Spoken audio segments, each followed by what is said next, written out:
Hello everyone, Soulflame here, playing on my Blood Death Knight Adumbration. Today I'll be giving you a quick run through of the tanking silver mode of the Proving Grounds. As always, a quick look at my glyphs and talents. It should be noted that while you can't use potions during the Proving Grounds, you can use a health stone, so be sure to grab one from the soul well near the door. In the silver mode of the Proving Grounds, mobs will only spawn in from one of two places. I've placed raid world markers at these places. You'll see them as soon as I run to the center. All of the countdowns and warnings you'll see as the video progresses are provided by the Proving Grounds module of the DBM add-on. If you don't already have it, I suggest you get it.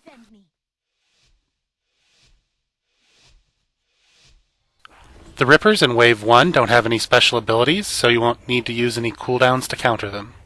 Simply pick them up, a blood boil will suffice, and then go about your normal rotation, including spreading your diseases. If you wish to use Defile on this round, be sure to do so within the first 10 seconds of the wave, as you'll need it available for the beginning of Wave 2. Please be aware that Bone Shield and Rune Tap are the type of cooldowns you'll want to use early and often, rather than waiting too long for the best time. You don't want to sit on them for more than a few seconds, just use them as many times as you can. 4, 3, 2, 1. It can help to pick up all of the foragers in Wave 2 if you simply put your Defile in a place you know they'll run through, and then hit Blood Boil as soon as they get near you. There is only one special ability to worry about in Wave 2. This is Chomp, which is a dot debuff that stacks up on you each time the foragers attack. One stack isn't much on its own, but they can add up quickly.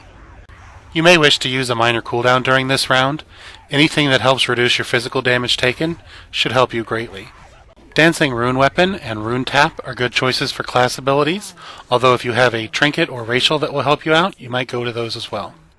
Wave 3 introduces a Flame Caller who summons puddles of lava and then casts Fireball on you.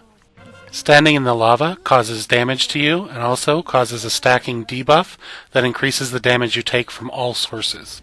The good news is this debuff also affects your enemies, so tanking your enemies in the lava makes each round significantly easier. If you need to quickly step through the lava, Anti-Magic Shell will both absorb the damage and prevent the debuff from being applied, but move through quickly because it won't last forever.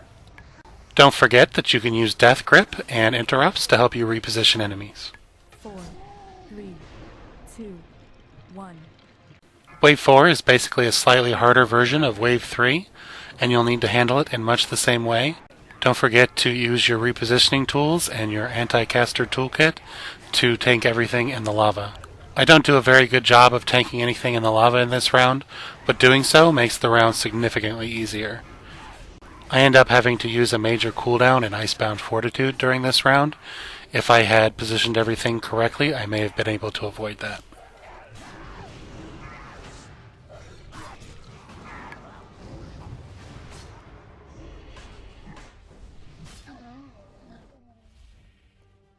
Five, 4, 3, 2, 1. This wave doesn't have any new mob types, but it does add a new mechanic in that now some enemies will spawn midway through the round. These enemies will always spawn in on the opposite spawn point of where the round began, so be ready to swing over and pick them up. I have a little trouble corralling the ads here because I used my Defile cooldown at the beginning of the round. If you can avoid doing that, picking these ads up becomes much easier. As with the previous rounds, I don't do a great job of tanking everything in the lava, but again, the better job you do of that, the easier each wave becomes.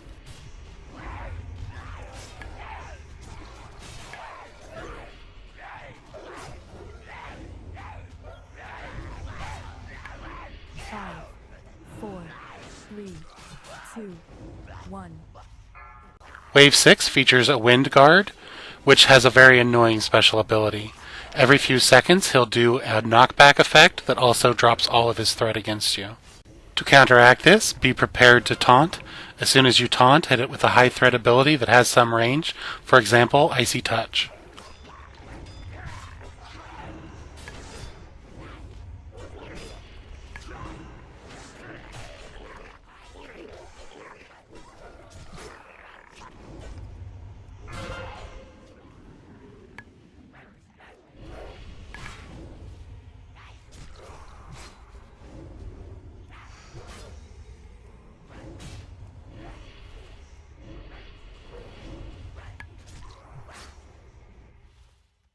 5, 4, 3, 2, 1.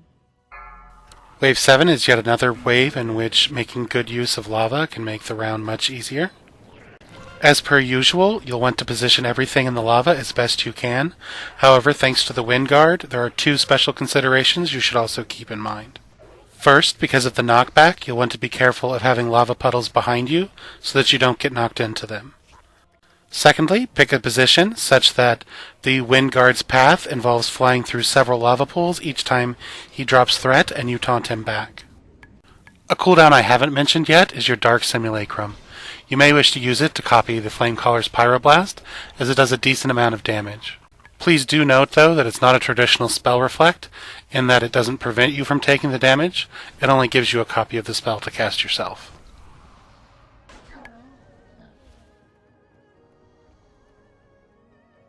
Five, 4, 3, 2, 1. A good tip on Wave 8 is to put your diseases on the Wind Guard using Outbreak, and then use a couple blood boils to get aggro on everything and spread those diseases around.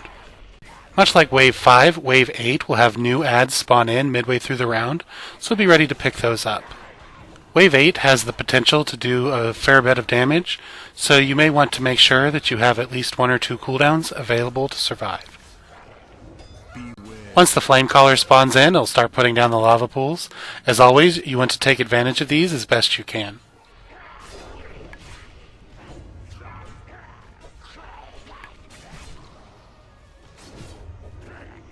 Here I use the trick I talked about earlier, using Anti-Magic Shell to drag the enemies through the lava without getting the debuff yourself.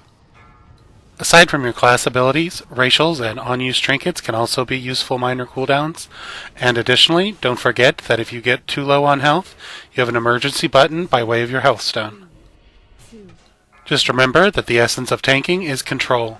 Use your cooldowns to control your damage taken, and use your interrupts and repositioning tools to control the battlefield. If you have any questions or comments about this video, you can reach me through this YouTube channel or on my blog.